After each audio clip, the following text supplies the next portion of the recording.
Hello and welcome to TheWrap's virtual Sundance studio. My name is Beatrice Verhoeven, and I'm here today to talk to Betsy West, Julie Cohen, and Talia Bridges McMahon about their new doc, My Name is Pauli Murray. Welcome. Thank you so much for joining me. Thanks for having us.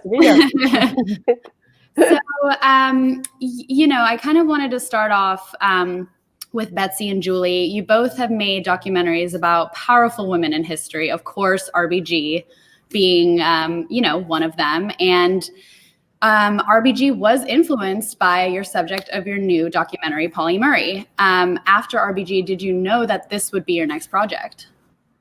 You know, I don't think it was obvious right away, but it certainly, we learned about Pauli Murray from RBG, who had credited Pauli with coming up with some of the legal foundations for fighting for women's equality. Then we just, after RBG debuted, we started doing some research, and we were like, whoa, this woman is so much more than just that. I mean, almost like a Zelig-like figure in history who influenced RBG, and Thurgood Marshall, herself an activist, did so many groundbreaking things before anybody else. And we thought, wow, someone's got to tell this story. Right. Julie, do you have anything to add?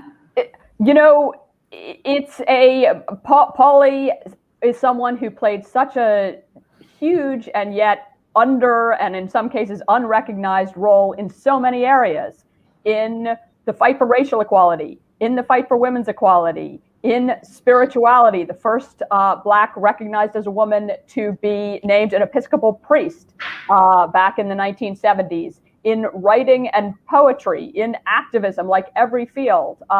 So kind of how could you not tell this story? Obviously, there was the disadvantage that Pauli passed away in 1985, but very fortunately, and through Pauli's forethinking, there is a tremendous archive of Pauli's written work and even audio tapes and videotapes that exist, kind of Pauli speaking to the future. And that was sort of the foundation of the film. Amazing. And you said it yourself, she is often overlooked, and not a lot of people know about Pauli Murray. And, I was curious how you three kind of, when you first learned about her yourself, and when the idea of making this documentary about Pauli, which is weird that there hasn't been a documentary, right, about her, when it first hit your minds. Well, it was after the release of RBG. We learned about this, and we were talking to Talia and telling her about what we had learned. And I think Talia, like many of us, didn't know the story at the time. Yeah, I was floored. I should say that I'd worked with Betsy and Julie on another project on groundbreaking women. And when they reached out to me to say, we have a new idea, we just want to tell you about this person person is phenomenal. And then they started to lay out all the things. I was shocked that, none of us had really known anything about Pauli Murray, and definitely couldn't pass up the opportunity to work on this project. So why do you guys think she is so overlooked, and, not many people know about who she was and what she did? I think that it's hard to know exactly why that is, but one of the big reasons seems to be because Pauli was so ahead of the times, that Pauli was working on issues when people weren't really paying attention to them. And by the time there were these huge movements, Pauli had moved on to the next thing. And so Pauli was working independently ahead of everyone, sort of paving the way. And, when you do that, an unfortunate consequence is that you may not be the most recognized person attached to any given issue that you've been pushing forward on. That's interesting, for sure. And you mentioned the fact that she passed away so many years ago. Was that a challenge for you guys? And how were all the archival photos and all the footage, how was that made available to you?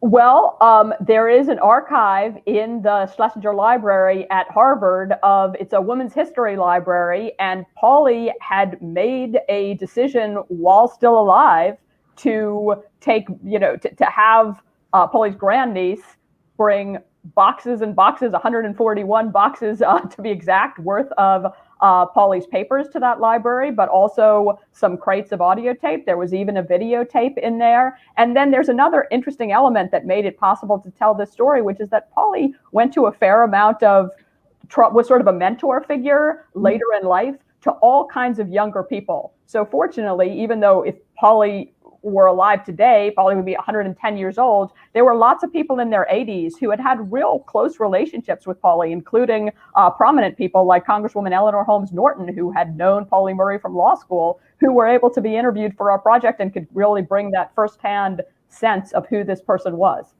And of course, RBG, who had been on the ACLU board with Pauli and had credited Pauli with some of the ideas that she used.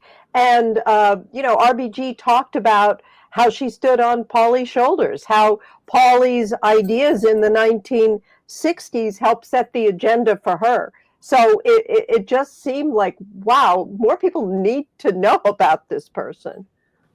Agreed. And so what were some challenges for you guys, whether it was, getting that access or whether it was a particular part of her life and her career? I would say one of our biggest challenges was taking the scope and the breadth of Pauli's life and figuring out how to distill it into a 90-minute film. And, that was something I would say we grappled with almost through the end, that we had all these ideas about what we wanted to include, but we wanted to do each part of Pauli's life justice. And so just working with our editor to figure out the most compelling way to tell this story was one of our biggest challenges. And, we hope we were successful.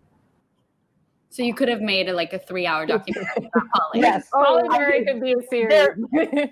This is just the beginning, we think. There's so many interesting chapters in Pauli's life, and we tried to distill a through line, but there's more to discover. I mean, really an extraordinary person. Someone who was friends with Eleanor Roosevelt because she wrote a letter to FDR criticizing FDR, becomes a friend of Eleanor Roosevelt, and yet still doesn't hesitate to criticize the president publicly when she sees that he's not really the progressive that he says that he is. He's not speaking out against the lynching of African Americans that was going on during Pauli's lifetime. He's really not living up to the standards that he said, and she's calling him out for his hypocrisy.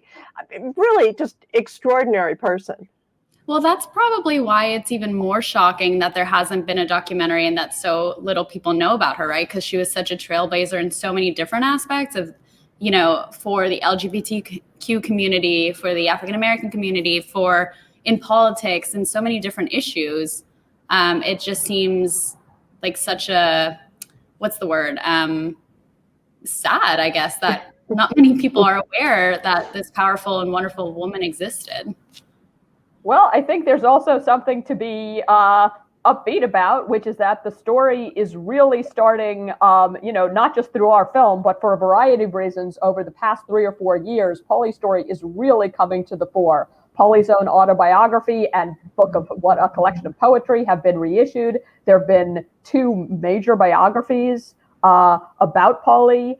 Yale University named a college after Pauli Murray. Institutions like the University of North Carolina that had once rejected Pauli for being Black are now, talking about naming buildings for Pauli. Like we're in a period where a lot of statues are being knocked down, but we also want to talk about what statues should we be building, what murals should we be painting to take their places, and Pauli Murray is a phenomenal example of that. Agreed. And what's next for you guys? Who's one historic figure you want to make your next doc about? We are working on a film about Julia Child, another groundbreaking woman. Yeah. And, I know that Talea is off working on other projects. I'm not sure if she wants to talk about them. Sure. I'm working on a film on people who've been displaced by climate change. Wow. Yeah. So, is there one person you want to tackle their history, but it hasn't just quite happened yet, or there hasn't been the time for it? I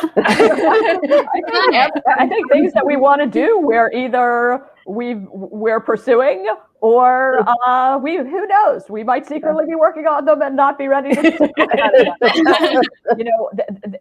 Once you get into a mode of wanting to look at history and current events through the lens of people that maybe aren't on the front page every day, there's a fairly broad collection to choose from. There's like lots of amazing things that are going on that are not in the forefront of everybody's mind.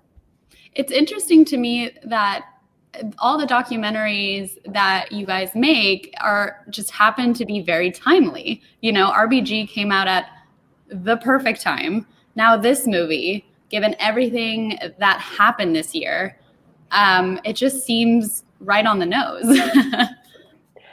You know, I think Pauli's story has a relevance no matter what time it is. Really, this is somebody who deserves to have to have school children reading about Pauli, seeing the kind of work that she was doing and other people were doing, you know, long before, as Talea said, movements came along. And obviously with the events of this year, with the horrible murders, Black Lives Matter, to see the pattern of racism that has continued in our country, and to see the brave people who've been standing up against it, does seem like a good time. Agreed. Well, thank you guys so much for joining me virtually this year. Thank you. Your background is breaking our hearts. I know.